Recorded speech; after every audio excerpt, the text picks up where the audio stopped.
Okay, a lot of progress has been made since we had last built, but we have to build up the city a little bit more.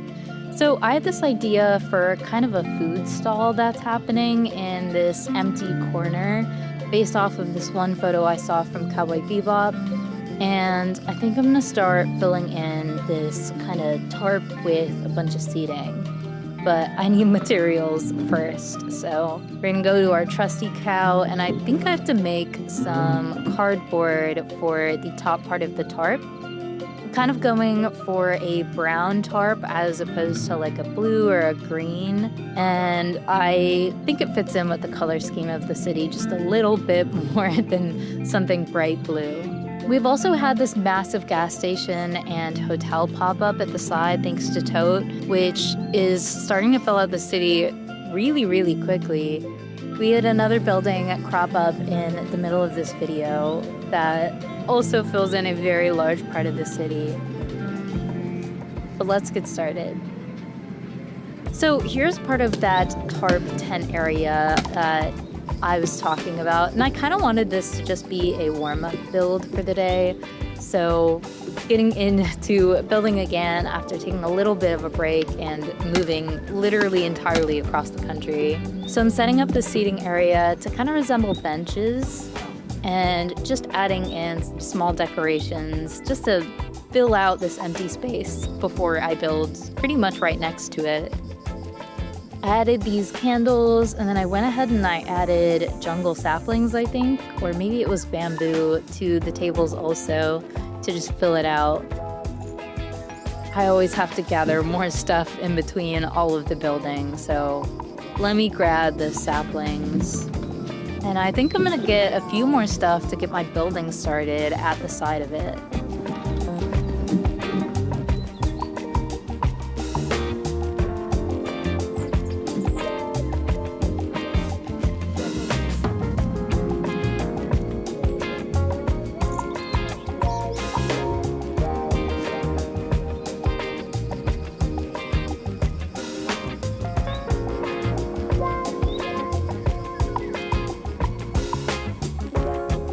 For the top parts of the tarp area, I wanted to spruce it up a little bit and kind of give it more life, as well as fill out that area a bit more.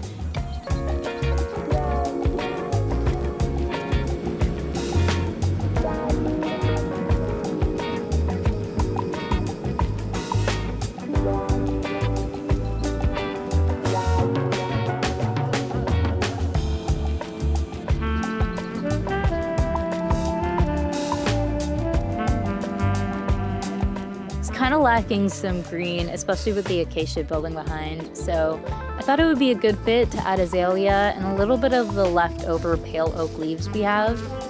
This is on 1.21.1, and if I'm correct, pale oak leaves don't actually exist, but the mod pack I'm playing on, Industrial Adventures Plus, has backported it, so we're able to use them.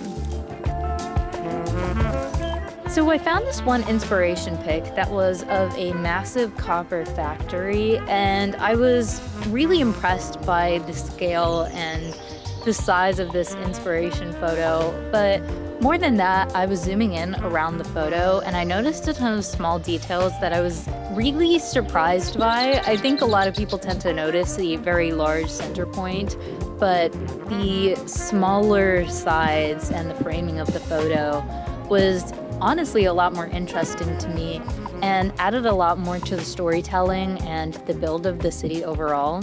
So I wanted to create these small in-between medieval and honestly, Toke kept calling this medieval the full way through this build, but these small houses that are in front of this massive copper structure. And right now the building doesn't really have a purpose, but that's okay. But these small houses are in theory supposed to house the people who are at the factory, or maybe serve as a storefront or a shop for food or maybe whatever is being built in this factory. For the top part of this building, I wanted to frame it out with some spruce trapdoors, and the lovely thing about these spruce trapdoors is they are 3D thanks to vanilla tweaks. I honestly have no clue how Minecraft has not made the trapdoors 3D. I feel like it's only right, and every time I wind up playing vanilla, it looks so wrong without them being 3D.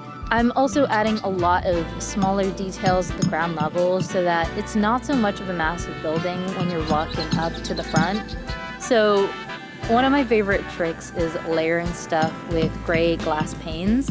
I honestly think they're one of the most versatile blocks in Minecraft. I do think it's really fun to push the boundaries and try different colored glass panes as well. I've seen Milan use pink glass panes in some of his videos, and yellow is also a really interesting color as well.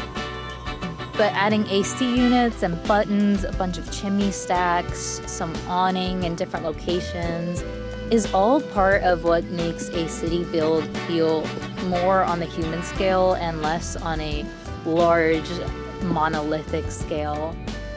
And I'm layering in a bunch of dead coral because I feel like it really imitates stone very well, and it has a slightly warmer hue as compared to regular plain stone. So it gives something just a little bit more. One of my favorite new tips and tricks that I've been using is fence gates along the top edges of roofs.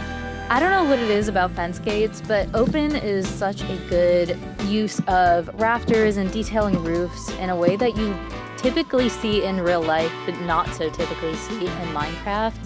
I think it adds that extra little bit of oomph to roof details, as well as utilizing signs to add a little bit of 3D texture along some areas so that it's not as flat as it may otherwise be. And also making sure that roofs aren't completely just stairs or just slabs can be another interesting way to make builds be not as boring. But overall, I was really going into this with no solid plan, so whatever is happening along the way, I'm just letting it happen. Every time that I found a new block, like rooted hanging dirt, I was utilizing it as I pleased. I didn't have any vision of what this building was actually going to look like when I started building this. I more so knew what I wanted the facade to look like instead of what the interiors would look like. I think in the past I've said that if an interior of a building isn't complete, it's not really a completed building. I feel like it's a little bit cheatsy to say that you built something and the interior is a complete ghost town. So I tried to do my best to do a happy medium of filling out some spaces, especially those spaces that are open to below, with leaving some parts more so empty so that they can be changed into something in future.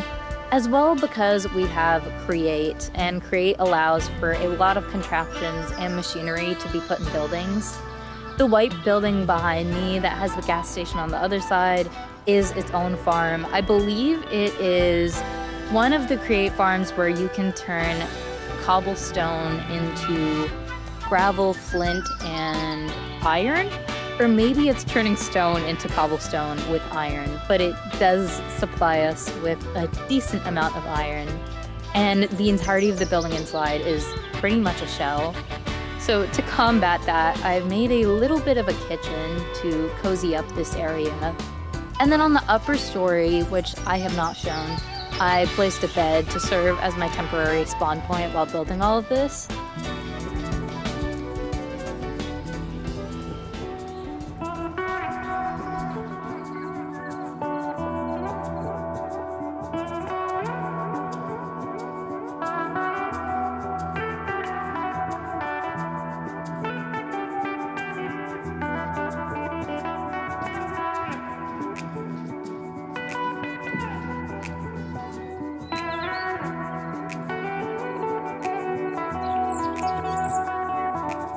For this upper area, I was really trying to work out a way to have an interior staircase lead up to it, but I couldn't really figure it out.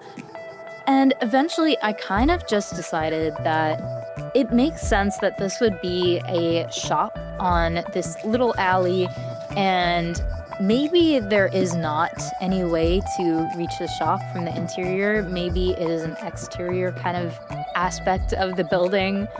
Or it could also serve as a small apartment for whatever shop is below. Again, I don't have very solid ideas for what is happening inside these buildings, and even as I completed them, they still stay empty to this day, so we gotta work something out in the future, I think.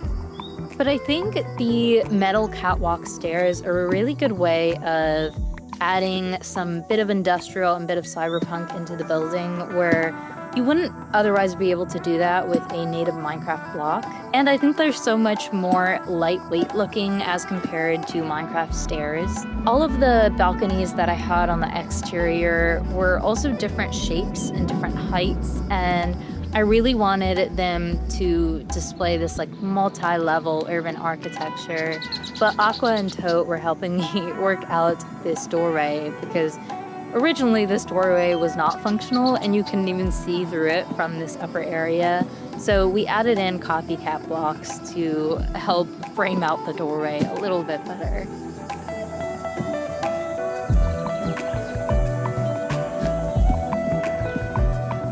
And I did see Tote utilize some solar panels on tops of roofs with, I believe he used blue slabs from Azurine, but I think that daylight sensors are the most ideal solar panel block.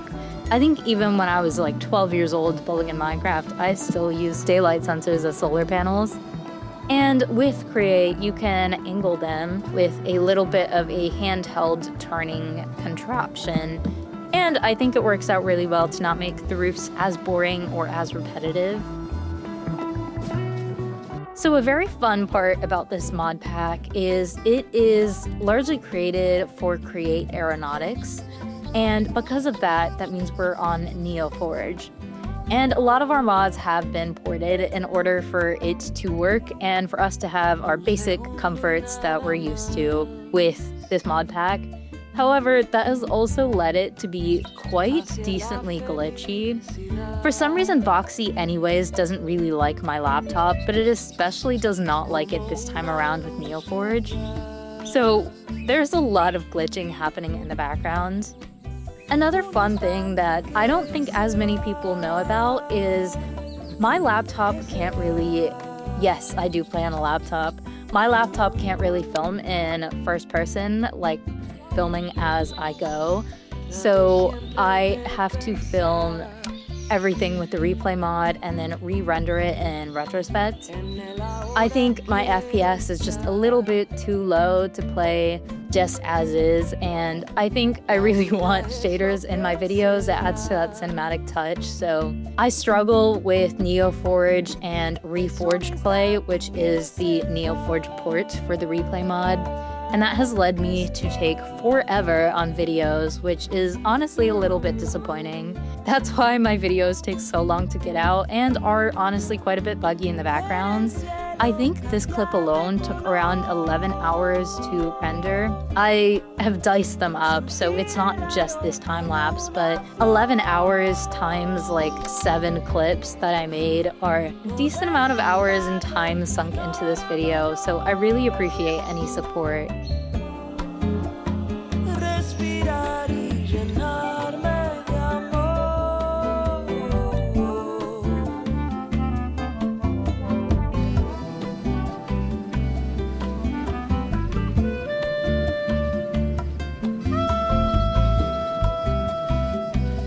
But I think this facade is coming along really well. It looks a lot more complete, but it is literally just the facade. So let's fill in some of the interior.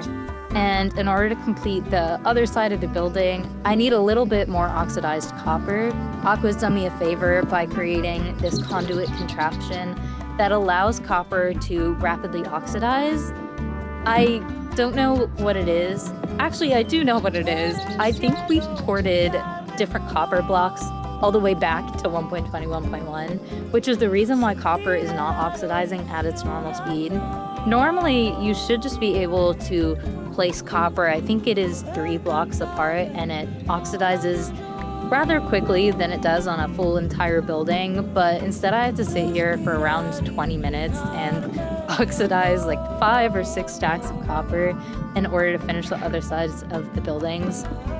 I'm very glad we created this contraption, otherwise it actually would have taken forever to spread everything out. It's the one benefit that Create has.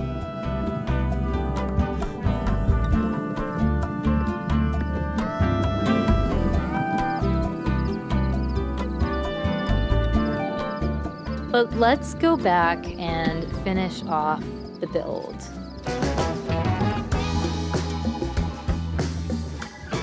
One key part of any urban architecture, in my mind at least, is having exterior staircases, or if not exterior staircases, at least a staircase program that is visible from the outside. So like seeing a little jut out on part of a building that is like a large column on the outside of the building is pretty obvious, at least to me from my experience in architecture, that there is a fire escape staircase on that part of the building. Obviously, I'm not following actual fire codes here, but in real life, if you were to do this, you need the stairway to be, I think, 2-hour fire rated and have it be 75 feet at maximum from any exit point of the building. But I just have this completely open to the elements, and I think it looks rather nice like that, as well as having it framed out by andesite and andesite walls, and using polished andesite to just give it a little bit more oomph and a little bit more contrast to the rest of the building materials, as this is pretty much just stone, andesite, and copper. The layout's a little bit funky due to the varying floor heights, but I think it works out really well in the end, and it has a decent way to maneuver through all of the different floors available.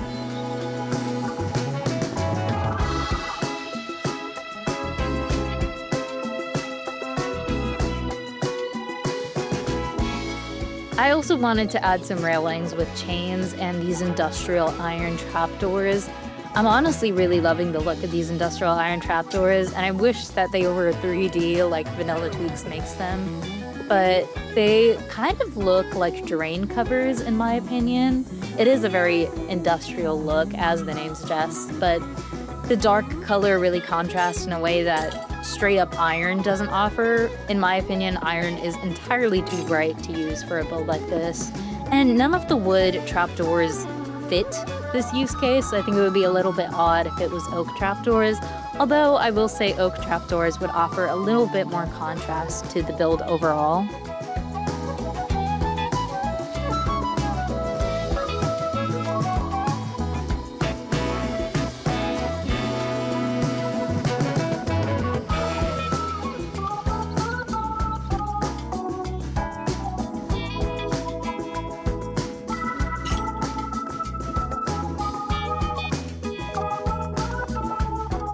Let me finish off this floor right here, and we'll skip through all of the exterior of this build.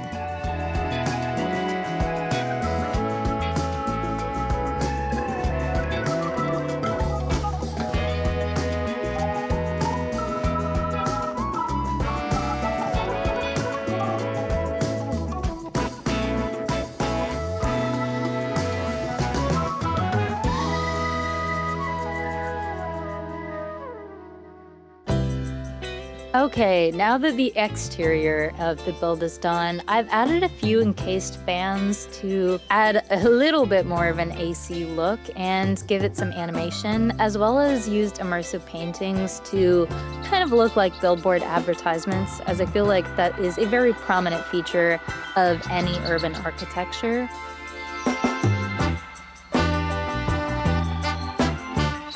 Let's finish off this interior garage space with a few vehicles that actually fit the Cowboy Bebop vibe. I gotta finish this flooring off first, so I'm using a mixture of cobble, granite, stone to give that grungy kind of look. that fits in a garage.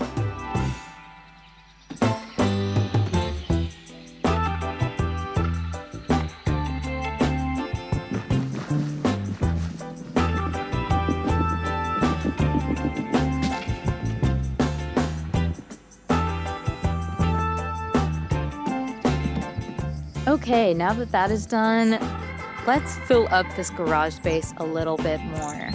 I found this one photo by Taco Squad of this floating bike that was placed in a desert that really fits the vibe of like a desert cyberpunk thing going on that Cowboy Bebop kind of has.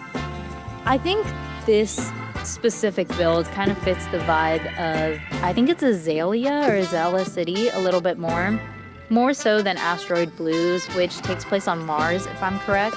Gonna be honest, I haven't actually watched Cowboy Bebop. I'm going off of a lot of research as opposed to any actual viewership experience. But I've done as much research as I possibly could. To me, this vehicle at least looks like something that any of the members of the Bebop or Swordfish would ride, and it kind of fits within the color scheme of the Swordfish. I think originally I'd planned to place the Swordfish too in this actual build. I think making the Swordfish functional would be a lot more intriguing and a lot more fun, at least in my opinion. So these serve a little bit more as decor than anything that you're actually meant to ride around.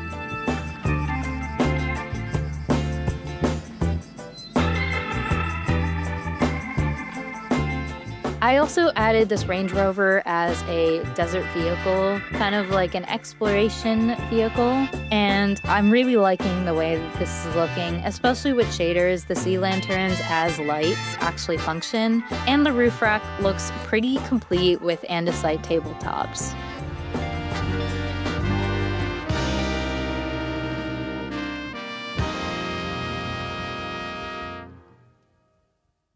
I think we're really close to wrapping up this build, so I gotta finish off the final details of the Range Rover and then maybe add in a little bit more to fill out this garage space.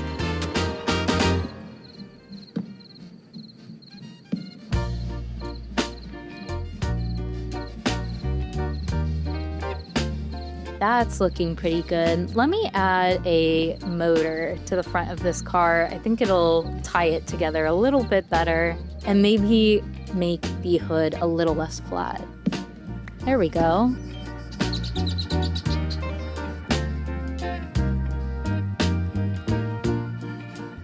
As much as I've had a lot of fun with this build and adding in a lot of human scale detail, I think I'm just about burnt out from building something so large. Bean decided to keep me company while I did the interior, which was much appreciated. I'm adding a little bit of storage here, but I think that about wraps it up. I don't know how many more builds I'll wind up doing on the server, as I am having some pretty thorough issues with NeoForge. I do have 2 other servers that I'm a part of coming up, so we'll see if I switch over to those in the future. But for now, that wraps up our build.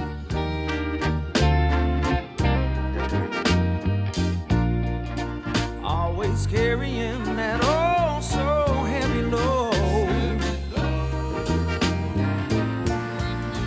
When you feel like there's too much on your plate, just call on me, and I'll help you carry some of that weight.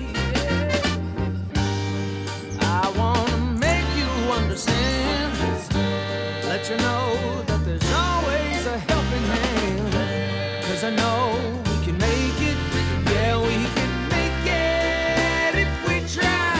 Yes, we can make it if we try. Keep on trying.